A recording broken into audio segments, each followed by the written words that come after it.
Middle east में नई जंग का आगाज, क्या ये फाइनल वॉर है? अमेरिका ने 48 घंटों में तबाही मचा दी, अमेरिका बमुकाबला ईरान।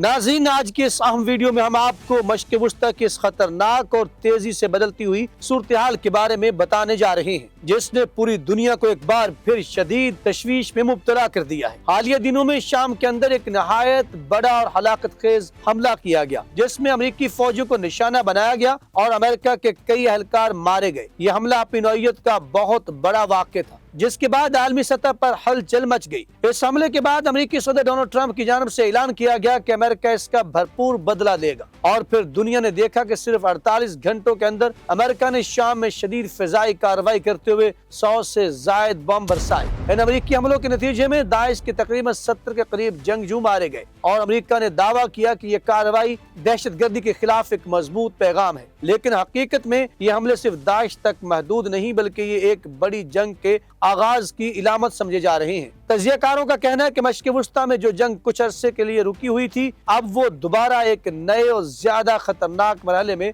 दाखिल हो चुकी है। ये महज एक रद्द-ए-अमल नहीं, बल्कि एक तवील और वसी जंग की इब्तिदा है, जिसके साथ पूरे खित्ते में पड़ेंगे।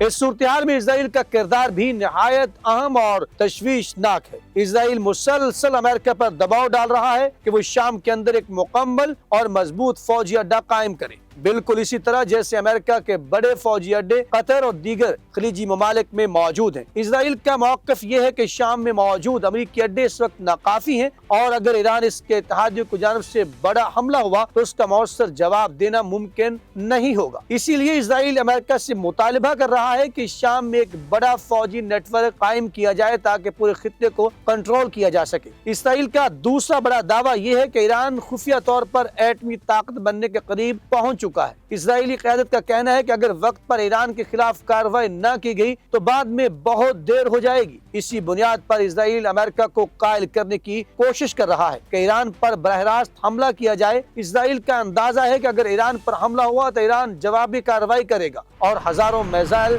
इजराइल की तरफ दागे जा सकते हैं, और इन मिसाइलों को रोकने के लिए शाम के अंदर अमेरिकी फौजी अड्डे निहायत अहम किरदार अदा करेंगे। यहाँ एक और अहम नुक्ता यह है कि इजराइल इस सारी सूरत-ए-हाल को अपने पुराने अज़ाइम पूरे करने के लिए भी इस्तेमाल करना चाहता है। शाम के वो इलाके जिन पर इजराइल ने पहले भी नजरें जमा रखी थी, अब दोबारा इसकी तवज्जो का मरकज बन चुके हैं। नेतन्याहू की जानिब से सख्त बयानात भी सामने आ रहे हैं, जिनमें वो कह रहा है कि अगर इजराइल पर कहीं से भी हमला हुआ तो इसकी जिम्मेदारी मुतल्लिका हुकूमतों पर आयद की जाएगी, और उन्हें इसकी कीमत चुकाना पड़ेगी। इसका वाज़ेह मतलब ये है कि इजराइल अब किसी भी हमले को जवाज बनाकर पूरे खित्ते में बड़ी कार्रवाई कर सकता है। ये बयानात दरअसल एक बड़ी जंग का अंदिया भी दे रहे हैं, जिसमें न सिर्फ रियासतें बल्कि पूरा मश्क़ वुस्ता लपेट में आ सकता है। दूसरी तरफ अमेरिका के कतर, सऊदी अरब और तुर्की के साथ दिफाई माहदों पर भी कशीदगी पाई जाती है। खास तौर पर F-35 जंगी तैयारों के मामले पर तुर्की रूस से हासिल करदा S-400 दिफाई निज़ाम